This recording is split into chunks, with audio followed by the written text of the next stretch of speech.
Tila nagbago ang ihip ng hangin para sa isa sa tinaguriang BGC Boys. Una nang isinuwalat ng abogado ni Senator Joel Villanueva sa On Point ng Billionaire News Channel ang pagbaligtad ni Alcantara. Gayon din ng dalawa pa sa tinaguriang BGC Boys na sina Bryce Hernandez at JP Mendoza. Engineers Hernandez and Mendoza are the ones responsible for the execution of the flood control projects. Okay. He is in effect negating, virtually negating what he said that he did the payout.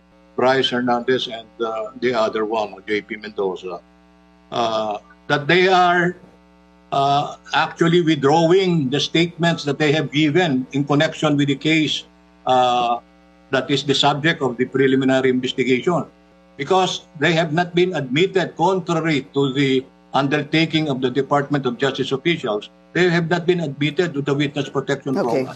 Ayon sa DOJ, hindi raw muna sila magbibigay ng komento.